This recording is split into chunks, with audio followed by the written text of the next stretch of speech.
Fala, fião, tá bom? De novo, pediram para não falar fala, fião, mas eu vou continuar falando.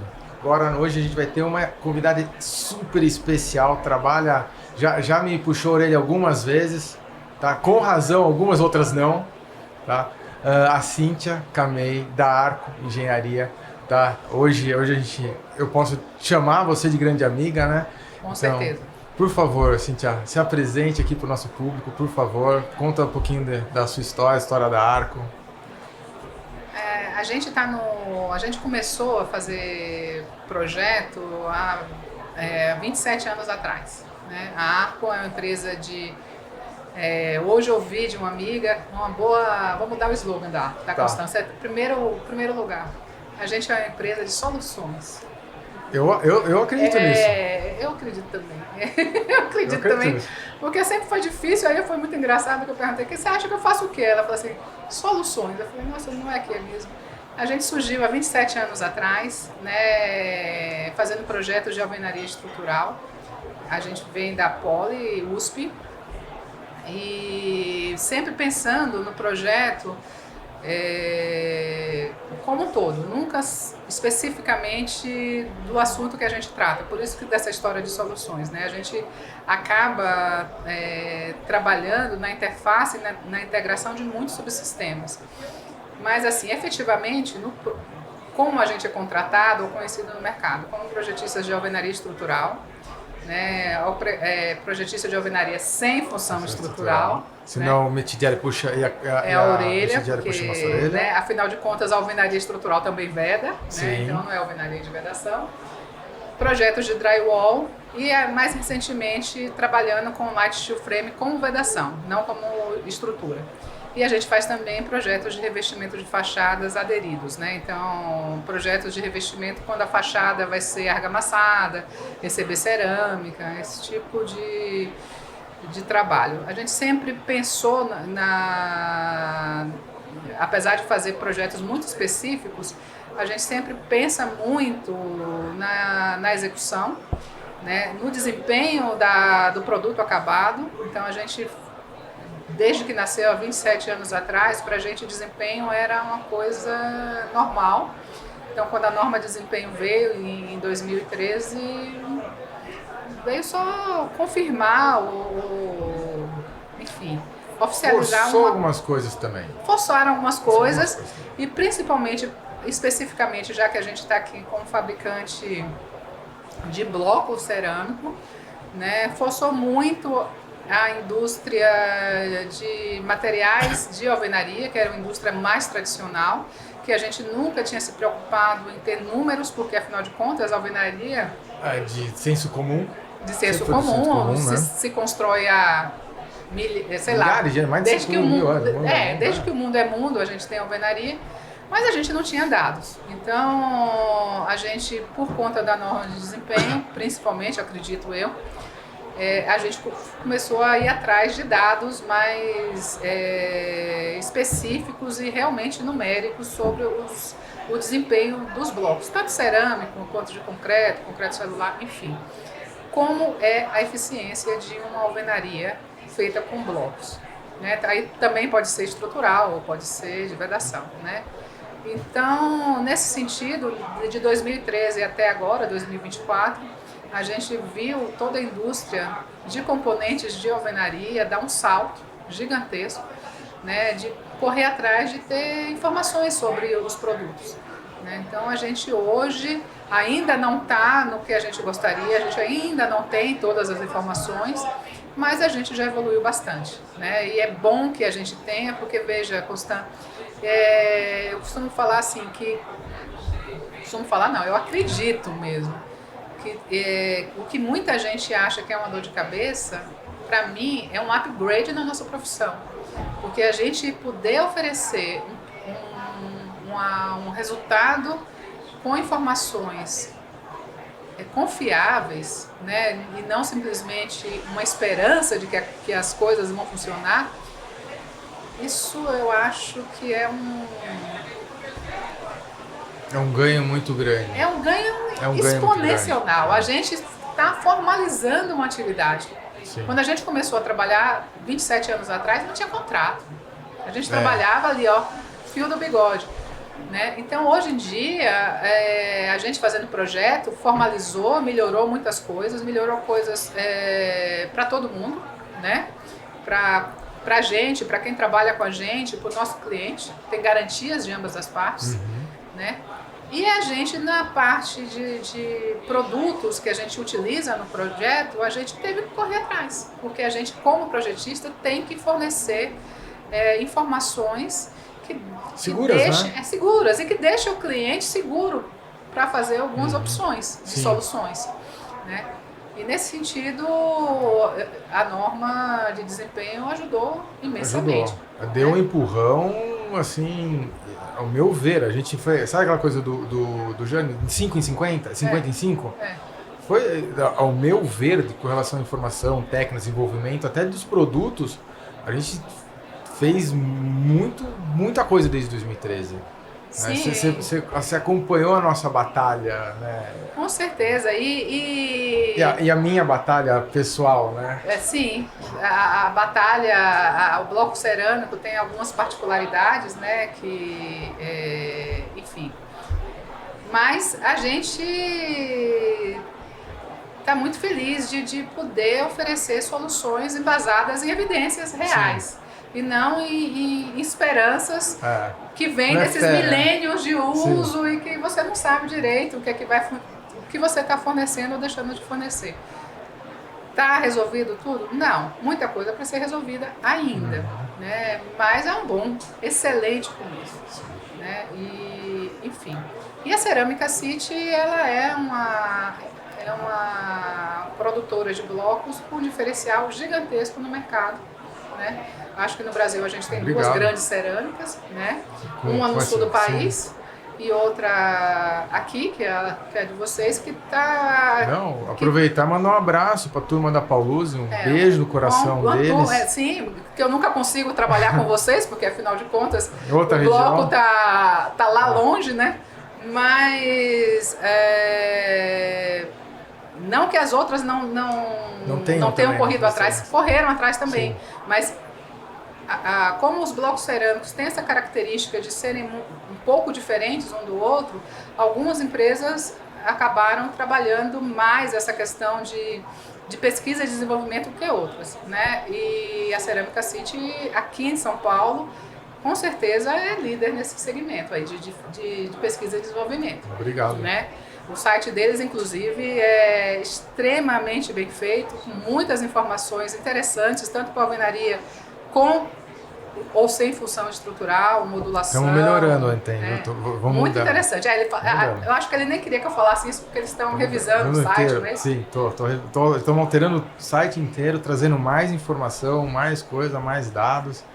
Mas eu acho legal isso. Eu acho que é um trabalho que não é diretamente... É aquela empresa que se preocupa não somente com a venda do produto, mas no que o produto dela faz parte, né? Então, posso trazer uma em primeira mão para você? Os dados de ESG de sustentabilidade. Agora a gente vai ter dos produtos também. Que então, bom. Os dados na hora que forem perguntar, aqui tá aqui os dados, todos certinho de sustentabilidade, que muitas agora a gente está começando com essa demanda, né? E que vem das incorporadoras para a gente, então já estamos preparados para fornecer esses dados técnicos para os projetistas, para os incorporadores, para os construtores. Então, essa parte de sustentabilidade é interessante, Constância, porque, veja, isso é uma demanda extremamente atual, sim, né?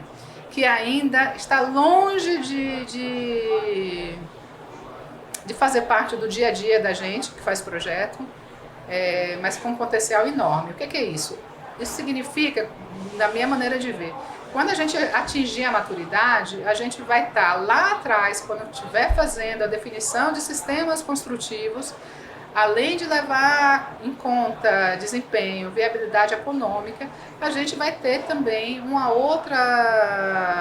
outro requisito enorme para avaliar, que é a questão da sustentabilidade daquele sistema. E aí a gente pode chegar à conclusão que a gente vai usar um sistema XYZ dependendo dessa conta que for feita em todo. Isso ainda não está sendo feito. Hoje no mercado o que tem de iniciativas basicamente é depois que o projeto está pronto. Mas você sabe, então, depois que o projeto tá, mas você sabe que eu já tive demanda de pessoas me perguntando os dados. Que é ótimo, né? Sim. Mas sim. a gente vai amadurecer mais uma linha para amadurecer, porque a gente sempre pergunta, né? Tá que nem Costan é vídeo- arquiteto também, Sim, para quem sou não arquiteto, sabe, né? Mas a gente sempre pergunta qual é o custo das decisões arquitetônicas. E ninguém avalia direito. Então, isso Não. é uma coisa super importante. Apesar de ser qual é o custo das decisões arquitetônicas, é uma decisão de engenharia isso, né? De você... E muitas vezes até de materiais. Sim. Que você de engenharia de materiais, que assim, a gente nunca teve isso na faculdade. Não. Eu tive na engenharia mecânica, mas na arquitetura ninguém nunca abordou isso. Não, é uma coisa lógica, Sim. né? Vamos num exemplo para sumir aqui da alvenaria. Vamos lá, a gente tem um embasamento. E aí eu vou ter uma piscina que vai estar nesse embasamento. A gente tem soluções que eu posso fazer essa piscina para cima, né? Ou seja, eu vou ter uma estrutura que pode ser pré-moldada, ou eu posso ter essa estrutura escavada, né? Tudo isso tem custo. Né? Qual é o custo de uma forma, qual é o custo, que decisão eu vou tomar. Tem produtos que não vão absorver uma piscina para cima. Sim. Eles vão querer aquela para baixo. Mas muitas vezes essas decisões são tomadas assim, eu gosto mais assim. Quanto custa essa decisão a mais? Né? Faz diferença? Então, assim, cabe nesse empreendimento? Cabe. Então, você pode, por uma questão de crença de que aquilo faz parte desse empreendimento, fazer isso. Mas muitas vezes, quando você faz o custo, você vai descobrir que isso não cabe no seu empreendimento.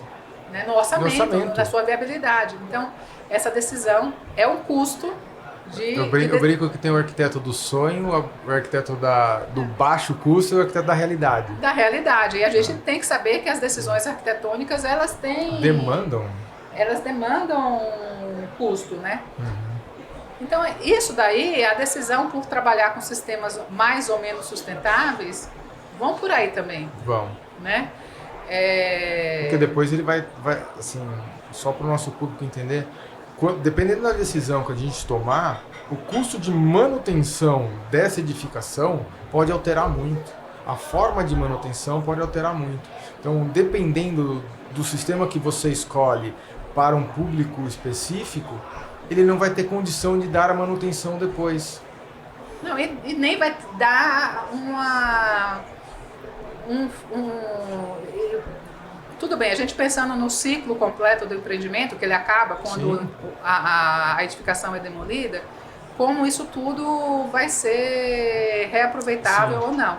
Mas fora isso, também tem um custo de desperdício. Sim. Né?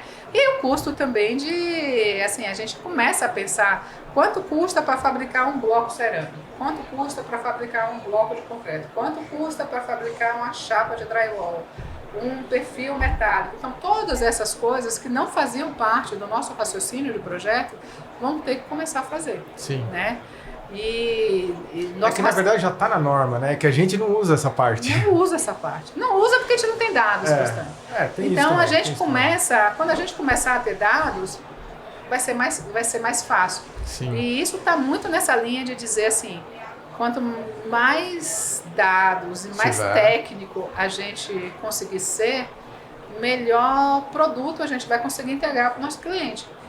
E isso não quer dizer, pelo amor de Deus, que a gente só vai fazer projeto quadradinho, chatinho, caixote. Não, a gente vai fazer projetos com qualidade, com desempenho medido. Porque eu posso ter um desempenho mínimo, médio, superior. Né? Sim. Então, não é uma questão de... ter desempenho significa que eu não vou ter uma qualidade estética. Não, muito pelo contrário. Né? E também vai passar por uma percepção do consumidor. Eu tenho 2 empreendimentos similares em termos de produto. Qual que eu vou comprar? A gente vai chegar nessa maturidade. Eu vou comprar aquele que vai me dar menos manutenção, que tiver mais conforto térmico, acústico, enfim. Por enquanto a gente tem uma demanda por moradia muito grande, mas talvez a gente chegue num momento que... Mas sabe o que eu imagino? Que assim, essa demanda por moradia no Brasil sempre vai existir. A gente não vai... Se chega assim, pelo país como os Estados Unidos, teoricamente já teria resolvido, mas não, os caras continuam construindo louquecidamente, né? Então essa demanda por habitação sempre vai existir. Eu acho que vai trazer essa maturidade que você falou é a maturidade do nosso cliente final, o cara que compra a casa. Quando esse cara que compra a casa tiver a maturidade de saber qual que é o melhor produto para ele, assim, o melhor produto de maneira geral, a edificação, vai me dar menor manutenção, a beleza que ele espera, porque a estética é gosto da pessoa. Tem pessoa que gosta de casa de caixote, tem pessoa que gosta de telhado, tá tudo bem os dois, né? Então, acho que vai partir da maturidade do nosso setor saber ensinar o nosso cliente, a pessoa que vai comprar a casa. Então, acho que a gente vai ter que, em algum momento, a gente vai ter que dar a mão, né, e falar assim, gente, vamos ensinar o nosso... acho que vai ser difícil, sabe, Costan? Isso eu acho que vai, mas... Sabe, a gente já tem nas esquadrias uma coisa muito similar que a gente tem nas geladeiras. A classificação. Sim, classificação. Né? Então a gente pode ter selos de classificação, desenvolver. A edificação já tem, né? Na edificação já existe, né? O professor edifica. Então, mas pode virar uma coisa corriqueira. Que todo mundo saiba. Eu acredito que isso é muito rápido no mercado. Tá? Você acha? Acho que se a gente começar a fornecer essa informação, as pessoas vão começar Que bom.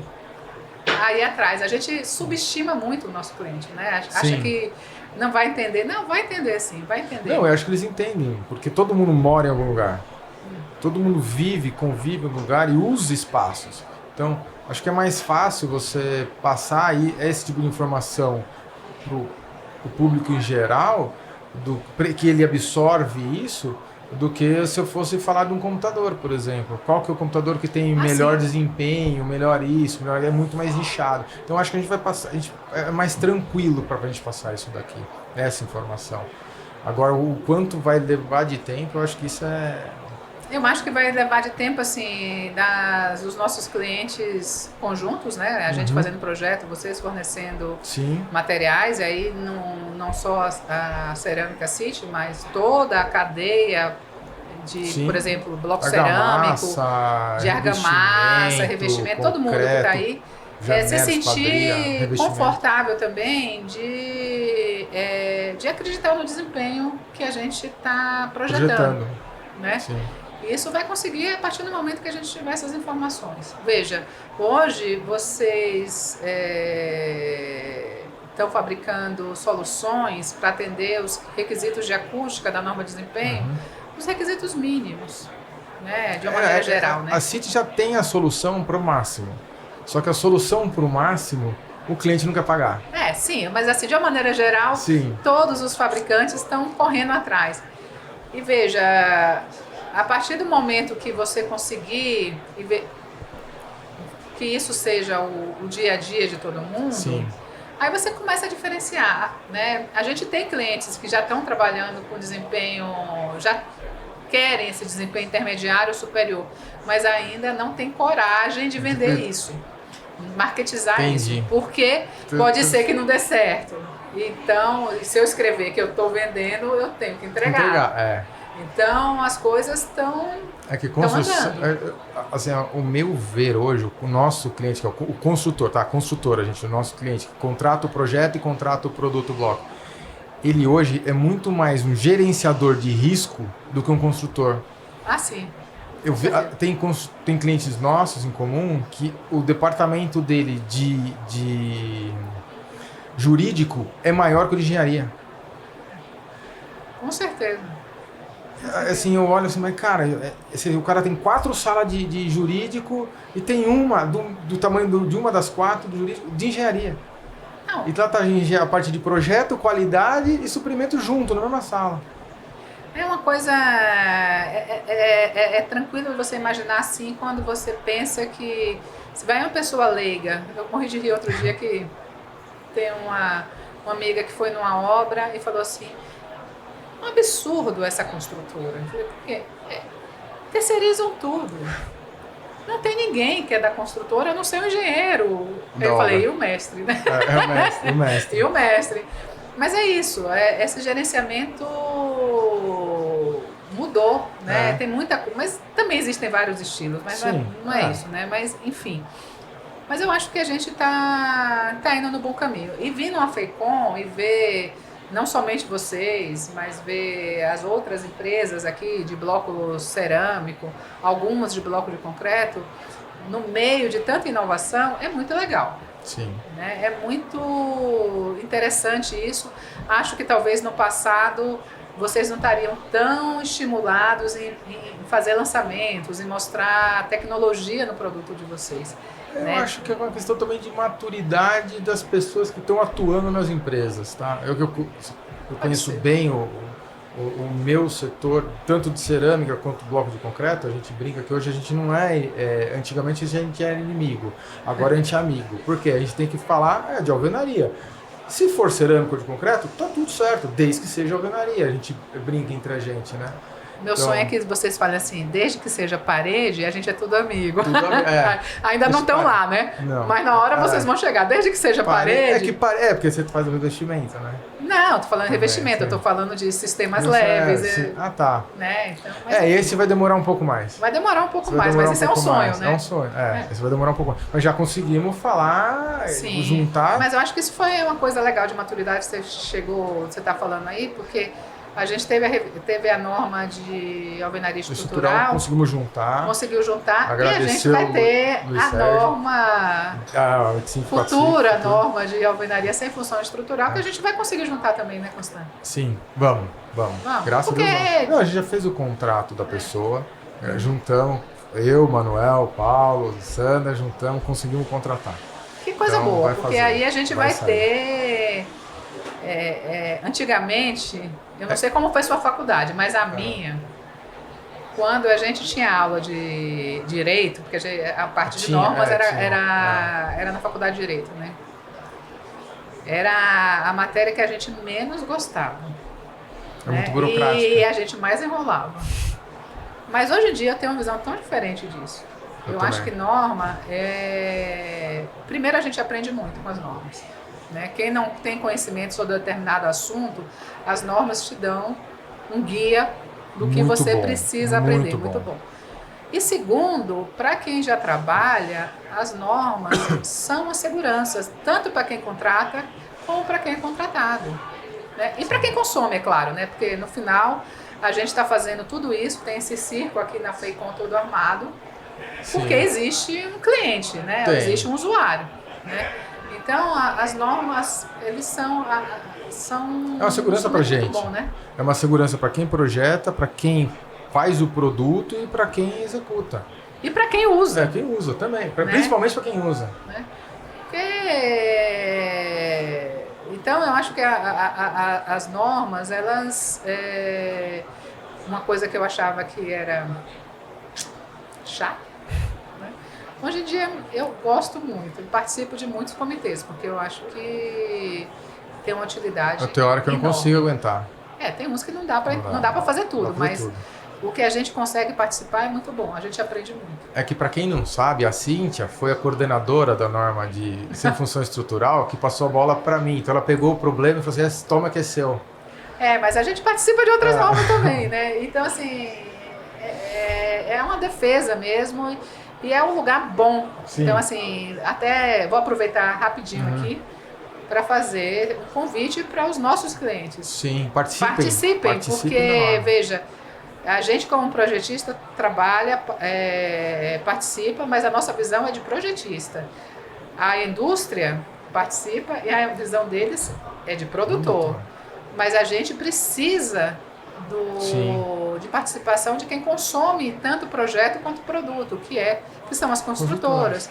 Porque norma é feita com... o consenso da sociedade. O consenso da sociedade. Né? Então não existe conhecimento estabelecido e correto. Tem evolução. Tem evolução. É muito bom. Talvez um bom, assim, dessa questão da evolução da construção, da alvenaria, da parede, foi a questão do bloco de encunhamento. que era uma coisa que não era pensada no ano passado, que a alvenaria não estava integrar a de vedação. No caso, ela aqui, não, sem função estrutural. Desculpa, Michele. O orientador, hein? Ela não tinha que... Essa interligação ele não tinha responsabilidade. Então, obviamente, descobrimos que tinha uma interação, uma responsabilidade e o porquê acontecia a patologia. Não era um caso, não era só um produto, não era só... A gente descobriu que era um conjunto de fatores que estava dando aquele problema. E esse conjunto de fatores, hoje, a gente conseguiu minimizar de maneira exponencial, porque a gente entendeu que o sistema funciona junto. Não era separado a movimentação, que seja, e as cargas. Então a gente entendeu e conseguimos resolver o sistema. É que assim, né, Constant, é aquilo que eu falei, a gente ainda está para amadurecer, né? Então, sim. Por exemplo, a indústria de bloco agora está se unindo, se uniu, bloco cerâmico, de concreto. E agora a gente está trazendo como união aí a argamassa. Sim. Né? Porque afinal de contas a alvenaria precisa de argamassa. A norma de argamassa também foi alterada e a questão das argamassas de assentamento, que foi muito legal, foi que até assim, o Carbone chamou, né, a gente para conversar, para acertar essa questão da norma de argamassa, de assentamento. Então, no assentamento, ele falou muito com a gente, conversou muito com a gente levou os estudos para ele, mostrou o porquê que estava dando tanto problema naquele ponto de encunhamento. Não sei se você sabe, na época que estava dando os estouros, tinha argamassa sendo vendida no mercado de encunhamento que chegava a 80 MPa. O que é um erro, concreto. Né? É um erro normal que a gente vai. Se você vai numa obra e pergunta... Qual é a função do bloco, qual é a função da argamassa numa alvenaria? Pouquíssima gente sabe dizer, né? Mas o que seria uma coisa tradicional, né? Milênio, né? Mas, veja, essa argamassa aí, esse bloco de fixação junto com uma argamassa que a gente poderia até mexer no traço, o que é isso? Isso é o elemento de ligação entre a alvenaria e a estrutura. Né? Então, isso daí está se resolvendo. Mas tem muitas outras coisas que a gente ainda não resolveu. Por exemplo, as janelas estão onde? Numa alvenaria. Sim. Então, as janelas, tem norma, está tudo legal. Mas a gente tem realmente... A norma da janela casa com a coordenação da janela na parede? A minha pergunta foi a seguinte, a norma da janela sempre foi essa, as normas das janelas, porque cada de madeira é uma, alumínio é outra, enfim, delas estão adequadas à norma de coordenação modular? Também não, porque isso é uma característica do mercado brasileiro, que não são só janelas, são elementos cerâmicos de revestimento, né? A gente não tem uma coordenação modular. A gente poderia ter. Na Alemanha você tem. Sim. Você tem uma malha modular que todos os materiais seguem aquela malha. Então seria uma coisa lógica. No Brasil, uma cerâmica 30 por 30, cerâmica de revestimento, ela pode ter 29. Placa de revestimento. A placa de revestimento, ela pode ter 29 a 31. Quer dizer, é uma loucura isso. Então, e eu acredito muito nessa coordenação modular aberta, né, que é o que eles têm lá na Alemanha, né, de você, eu também, dentro de uma malha modular, você desenvolver seu produto. Não precisa ser uma coisa fechada, né, porque tem alguns mercados que tem essa coordenação modular fechada.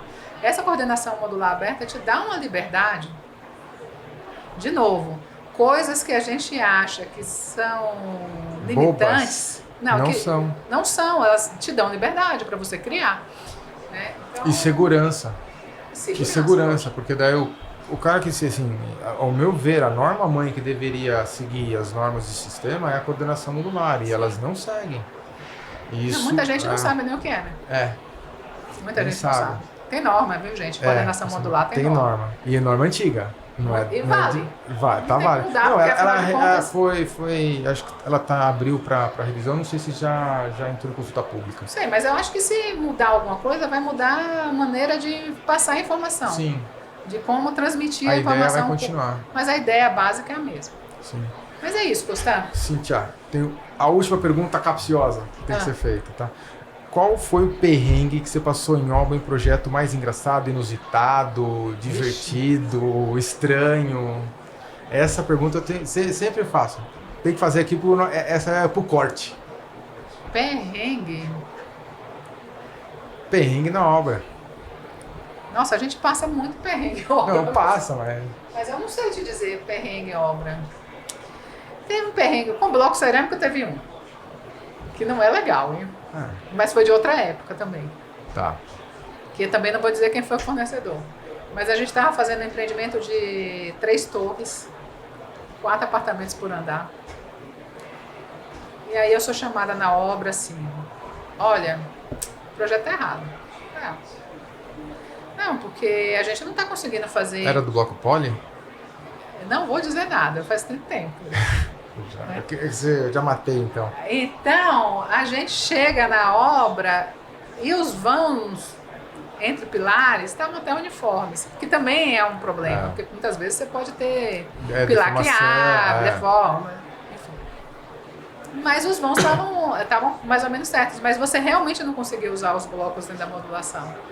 E aí a gente vai olhar os blocos, né? Os blocos não estavam de acordo com a norma de componente cerâmico na época, que tem que ter uma tolerância, mas você não pode ultrapassar. Não.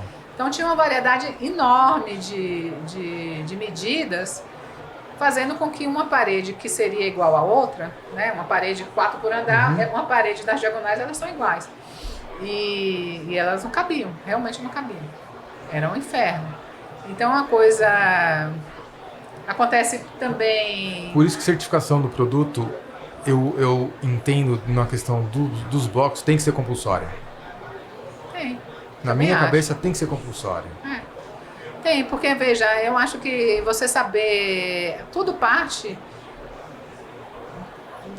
do elemento básico. Sim. Que no caso da alvenaria, apesar da argamassa fazer parte, evidentemente, mas ela vai ser moldada ali no local. Sim. Né? Então você tem que ter um componente de qualidade. O bloco de qualidade ele tem que respeitar a norma de componentes, né? Tem que ser uniforme, queima uniforme, dimensões uniforme, alinhamentos, né? Tem tolerância? Tem, mas são tolerâncias pequenas. Sim. Né? E aí quando você não tem isso, você acaba com essas situações assim de projetos que são iguais, de paredes que são iguais, mas não são iguais, né? Isso acontece. Pouco, né? De novo, ao longo do tempo, a indústria como um todo veio evoluindo bem. Veio melhorando muito, né? E hoje a gente tem muito pouco dessa situação. Mas engraçado, tá, teve uma. Essa não foi. Essa foi numa época que tinha assim condomínios de 4 torres separadas assim do embasamento e faseado, né? Não sei se vocês sabem, mas geralmente as torres sobem separadas depois é que você faz a laje do embasamento. Eles erraram a locação da torre do meio. Nossa. Foi um sassarico. Foi um sassarico, Constantino. Foi uma loucura aquilo, porque eles construíram as torres externas assim. Eu já vi ralo capilar, mas a torre inteira. A torre inteira. E aí foi uma loucura consertar isso. Isso acontece. Não é legal, né? E claro, não erraram 1 metro, né? Erraram centímetros, mas quem conhece garagem sabe que centímetros em garagem faz uma diferença gigantesca, né? Mas enfim, foi isso. Cíntia, obrigado. Mas quero agradecer aqui o convite e dizer que realmente está muito legal. Quem puder vir ainda a FECOM venha, né? Quem não puder, pegue a lista de fornecedores que está aqui na feira, que acredito que hoje em dia todos tenham sites que vai estar informando, vão ter bastante informações técnicas a respeito, que vale a pena. Né? A gente sempre aprende alguma coisa. Nossa, eu queria agradecer você mais uma vez pelo tempo. Eu sei que o tempo é escasso, foi meio corrido aqui. E pedir, por favor, deixe as redes sociais, os contatos que você quiser deixar. E, gente, ela é conhecida como rainha do chocolate no setor. Então, não posso fazer propaganda pro meu irmão, né? Mas enfim, a gente tem um bracinho. Não, pode fazer propaganda, então, pode. Tá bom. Existe, o meu sotaque não nega, sou baiana. A gente trabalha com cacau na Bahia e meu irmão tem uma fábrica de chocolate Bitubá, chama Mestiço Chocolates, delicioso, né? É um chocolate, não só o dele, mas esses chocolates que saem da amêndoa até a barra, geralmente não, por conceito, eles têm pouquíssimos componentes, né? Sim. Então, eles não vão ter aditivos químicos, não tem baunilha, não tem nada que altere o sabor do cacau. Do cacau. Então, geralmente são chocolates de altíssima qualidade, né? Muda muito o sabor, tá? Então é isso. Agora, redes sociais, a gente tá começando o Instagram, chama Arco Construtiva, né? E o site é arco.eng.br. Mas, enfim. Então vamos seguir a Arco Construtiva, então. Vamos subir o nível de seguidores da Arco. Então tá joia, gente. Obrigado, Cíntia. Pessoal, então lembra, curte, compartilhe, comente, sem restrição. Vamos lá. Aqui a gente está aqui todo dia aqui na FEICOM, todos os dias, e logo mais eu venho com mais um podcast aqui para vocês, com mais informação legal, mais um convidado, espero que sempre deste nível, tá bom? Porque daqui eu acho difícil superar, tá bom? Obrigado a todo mundo, um abraço.